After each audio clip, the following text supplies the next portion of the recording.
सबसे पहले मैं आप सब लोगों को बहुत बहुत बधाई देना चाहता हूं।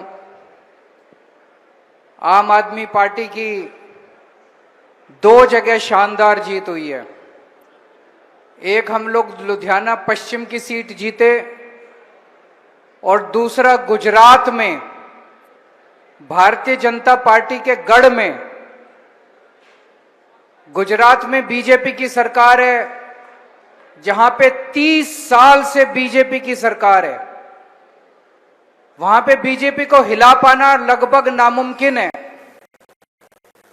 वहां से भी आम आदमी पार्टी उपचुनाव में भारी बहुमत से 17,000 से ज्यादा वोट से जीती है वहां पे गुजरात के अंदर। वहां पे बीजेपी इतनी बौखला गई है कि जैसे ही हमारी जीत हुई, अभी परसों हमारे वहां पे दूसरे विधायक को उन्होंने गिरफ्तार कर लिया। लेकिन मेरा यह मानना है, वो जितने मर्जी जुर्म करेंगे, जनता उतनी आम आदमी पार्टी के साथ जुड़ती जाएगी। लुधियाना का चुनाव और गुजरात का चुनाव, ये दोनों सेमीफाइनल हैं। गुजरात में भी और पंजाब में भी 2027 में चुनाव है।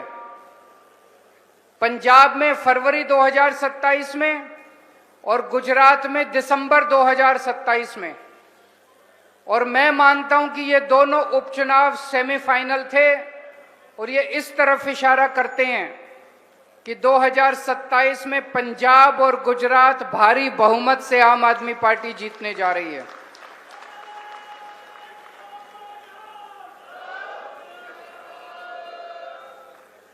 पिछले 3 साल में पंजाब में आम आदमी पार्टी की सरकार ने, मान साहब की सरकार ने जबरदस्त काम किया है। और लुधियाना की ये जीत एक तरह से ठप्पा है। लोगों ने अपनी मोहर लगा दी कि लगे रहो, बहुत अच्छे काम कर रहे हो, ऐसे ही लगे रहो, हम भी आपको खूब वोट देंगे। आम आदमी पार्टी के अच्छे काम पे जनता ने मोहर लगाई है और कांग्रेस, अकाली दल, बीजेपी, इनके पास कोई मुद्दा नहीं बचा है।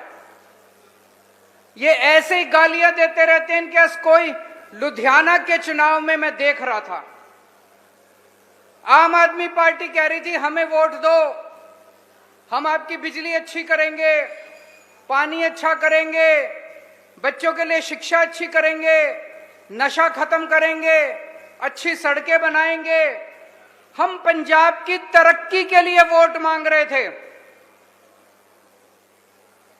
और कांग्रेस और बीजेपी वाले किस लिए वोट मांग रहे थे? उनका एक ही मुद्दा था, एक ही मुद्दे पे वोट मांग रहे थे बीजेपी और कांग्रेस वाले। केजरीवाल को राज्यसभा जाने से रोकना है, केजरीवाल को राज्यसभा जाने से रोकना है। बोले संजीव अरोड़ा अगर जीत गया तो केजरीवाल राज्यसभा चला जाएगा, केजरीवाल को राज्यसभा जाने से रोको। तो एक दिन मेरे से मान साहब ने पूछा, कहते हैं सर आपको राज्यसभा जाना है? मैंने कहा नहीं, मुझे नहीं जाना। तो कहते हैं सर क्लैरिफाई कर दो बाहर जाके कि नहीं जाना। मैंने कहा नहीं, इनको इसी मुद्दे पे चुनाव लड़ने दो। मैंने कहा चुनाव के बाद क्लैरिफाई करेंगे। चुनाव के बाद मैंने प्रेस कॉन्फ्रेंस करके, दिल्ली में प्रेस कॉन्फ्रेंस करी और मैंने ऐलान करा कि केजरीवाल को राज्यसभा नहीं जाना। लेकिन चुनाव के पहले मैं इनको उलझा के रखना चाहता था। इनका पूरा चुनाव, बीजेपी का भी कांग्रेस का भी, एक ही मुद्दे पे चुनाव था, केजरीवाल को राज्यसभा। अरे जनता को कोई लेना देना नहीं है केजरीवाल को राज्यसभा जाना है कि नहीं जाना है। जनता को और 100 समस्या है, उनके घर का खर्चा नहीं चलता, जनता की सड़क टूटी पड़ी है, जनता को पानी की समस्या है, जनता को बिजली की कोई पार्टी बात नहीं करती। और ये बीजेपी और कांग्रेस में जबरदस्त सेटिंग है भाई साहब। सवेरे 11 बजे बिट्टू, कांग्रेस, वो कौन था आपका कैंडिडेट, सवेरे 11 बजे आशु प्रेस कॉन्फ्रेंस करता था, केजरीवाल को राज्यसभा जाना, इसको रोको। दिन में 3 बजे बीजेपी वाले प्रेस कॉन्फ्रेंस करते थे, केजरीवाल को राज्यसभा जाना, इसको रोको। दोनों में अच्छी सेटिंग थी, अच्छी जुगलबंदी थी। सवेरे एक करेगा, दिन में दूसरा करेगा। सवेरे दोनों का एक ही मुद्दा था, दोनों मिलके लड़ते हैं। उनका दोनों पार्टियों का एक ही दुश्मन है, आम आदमी पार्टी, क्योंकि दोनों पार्टियों की राजनीति खत्म कर दी आम आदमी पार्टी ने।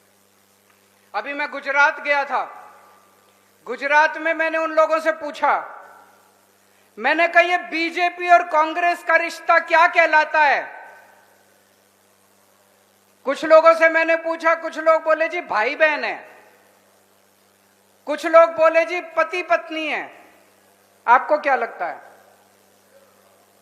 ये प्रेमी और प्रेमिका हैं, ये ना भाई बहन है ना पति पत्नी है। ये रात के अंधेरे में छुप छुप के मिलते हैं और सारे गलत काम करते हैं, मिलके लड़ते हैं, मिलके चुनाव लड़ते हैं, और ये शादी नहीं कर सकते क्योंकि समाज को इन दोनों की शादी पसंद नहीं है। तो ये दोनों प्रेमी प्रेमिकाएं मिलके लड़ते हैं। अब जनता के सामने आ गया, पंजाब में भी, दिल्ली में भी ये दोनों मिलके लड़े और पंजाब में अभी ये लोग मिलके लड़ रहे हैं। पिछले 3 साल से पंजाब में आम आदमी पार्टी शानदार काम कर रही है। अच्छी राजनीति ये कहती है कि अगर कोई अच्छा काम करे तो उसकी तारीफ करो, गंदी राजनीति मत करो। हम लोगों ने नशे के खिलाफ इतना बड़ा युद्ध छेड़ा। कौन लाया था पंजाब में नशा? यही लोग नशा लेके आए थे।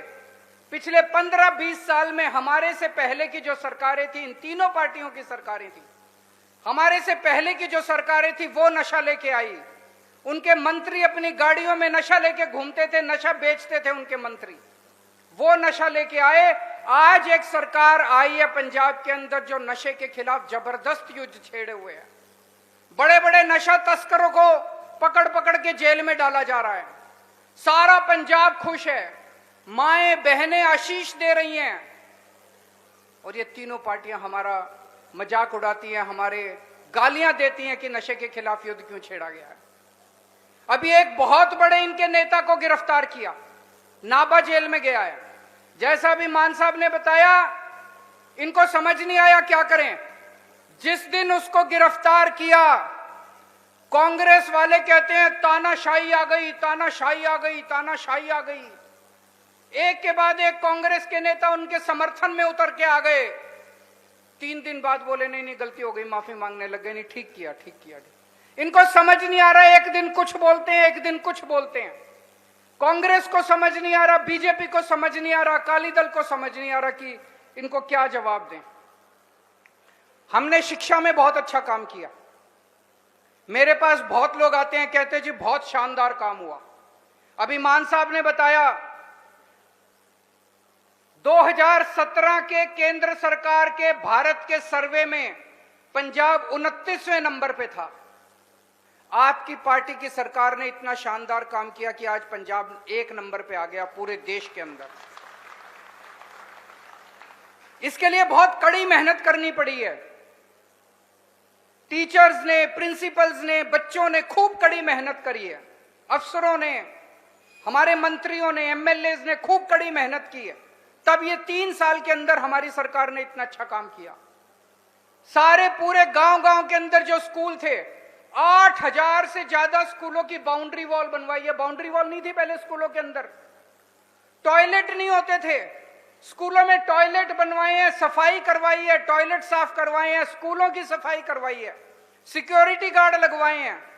पहले बच्चे नीचे दरी पे बैठते थे, अब सारे स्कूलों में डेस्क का इंतजाम किया है। तो जनता बड़ी खुश है कि ऐसा काम हमने पहले कभी नहीं देखा। तो जनता की मांग के ऊपर जगह जगह हर स्कूल में, एक बार अभी 1-2 महीने पहले हर स्कूल के अंदर उद्घाटन किया गया। कहीं पे दीवार का उद्घाटन, कहीं पे टॉयलेट का। इन्होंने, बीजेपी वालों ने, कांग्रेस वालों ने खूब मजाक उड़ाया हमारा। कहते जी देखो ये तो दीवार का उद्घाटन कर रहे हैं, तो टॉयलेट। जनता ने जवाब दिया सोशल मीडिया पे जाके इनको। जनता कहती है तुमने 75 साल में क्या किया? ये तुम्हारे कुकर्म है कि आज स्कूलों के अंदर ब्लैक बोर्ड नहीं है, आज स्कूलों के अंदर डेस्क नहीं है, आज स्कूलों के अंदर टॉयलेट नहीं है, आज स्कूलों के अंदर पीने का पानी नहीं है। ये तुम लोगों के कुकर्म में 75 साल के। आज अगर आम आदमी पार्टी कुछ कर रही है तो तुम इनका मजाक उड़ाते हो। तो हमें कुछ कहने की जरूरत नहीं है, जनता इनका जवाब देगी, जनता इनको तमाचा मारेगी। चुनाव के अंदर तमाचा मारा था, अब जनता इनको रोज तमाचा। इनके पास कोई मुद्दा नहीं बचा।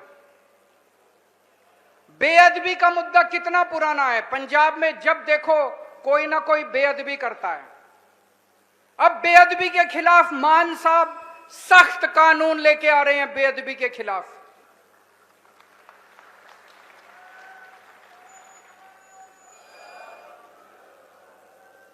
कांग्रेस वाले जो भी काम करते हैं बीजेपी से इजाजत लेके करते हैं। आज मैं कांग्रेस को कहना चाहता हूं, कुछ दिनों में बेअदबी का कानून आएगा, बीजेपी वालों से पूछ लो उसका समर्थन करना है कि उसकी खिलाफत करनी है। जो काम ये करते हैं बीजेपी से पूछ के करते हैं। एक दिन कहेंगे हम साथ हैं, दूसरे दिन कहेंगे हम खिलाफ हैं। आज किसान बहुत खुश है। पहले किसानों को बिजली रात को 3-3 बजे उठ के बिजली अपना खेत जोतना पड़ता था, रात को 3-3 बजे बिजली आती थी। आज 8-8 घंटे बिजली आ रही है, दिन में बिजली आ रही है। 2022 में जब हमारी सरकार बनी, केवल 20% पंजाब के खेतों में, केवल 20% खेतों में सिंचाई का पानी जाता था। 70 साल में, 70 साल आजादी के बाद केवल 20% पंजाब में सिंचाई का पानी जाता था। आज 3 साल में 60% खेतों में सिंचाई का पानी जाता है, 60%। और अगले साल 31 मार्च तक का टारगेट रखा है, 90% किसानों के खेतों में सिंचाई का पानी जाएगा अगले साल 31 मार्च तक। इन लोगों ने क्या किया 70 साल में? अगर हम 3 साल में कर सकते हैं, ये लोग नहीं कर सकते थे? ये भी कर सकते थे। इन्होंने केवल और केवल लूटने का काम किया, पंजाब का खजाना खाली कर दिया इन लोगों ने। केवल और केवल लूटने का। अपने इतने पैसे कमा लिए, इनके बच्चे, बच्चों के बच्चे, बच्चों के बच्चे घर बैठ के खाएंगे। आज इतना शानदार काम हो रहा है पंजाब के अंदर। मैं भगवान का बहुत बहुत शुक्रिया अदा करता हूं कि अंत पंत में 2022 में पंजाब की जनता ने गुरुजी महाराज के आशीर्वाद से एक शानदार सरकार पंजाब के अंदर बनाई, जो अब इतना शानदार काम कर रही है हर महकमे में। शिक्षा के क्षेत्र में, सड़क के क्षेत्र में, पानी के क्षेत्र में, बिजली के क्षेत्र में, नशे के खिलाफ, भ्रष्टाचार के खिलाफ, हर क्षेत्र के अंदर शानदार काम हो रहा है। मेरे को एक आदमी मिला, कहता जी मैंने तो सौं चुकी है, अब कभी जिंदगी में मैं बीजेपी, कांग्रेस और अकाली दल को वोट नहीं दूंगा। मैं आप लोगों से कहना चाहता हूं, घर घर जाके आपको हर पंजाबी से ये सौं चुकवानी है कि अब कभी भी बीजेपी, कांग्रेस और अकाली दल को वोट नहीं देंगे। 2 साल रह गए बस चुनाव के। फरवरी 2027 में चुनाव है। आने वाले दिनों में, अब आने वाले दिनों में हर बूथ के ऊपर, हर गांव में कमेटियां बनाई जाएंगी। हम राजनीति में केवल राजनीति करने नहीं आए, समाज सेवा करने आए हैं। राजनीति हमें ऐसा मौका देती है कि हम जनता के लिए बहुत कुछ कर सकते हैं, बहुत पुण्य कमा सकते हैं। आने वाले समय में आपकी ड्यूटी लगाई जाएगी, गांव-गांव के अंदर, वार्ड के अंदर, बूथ के ऊपर ड्यूटी लगाई जाएगी। बहुत सारे समाज सेवा के काम आपको दिए जाएंगे, आपको बहुत मजा आएगा। बस थोड़ा समय देना पड़ेगा।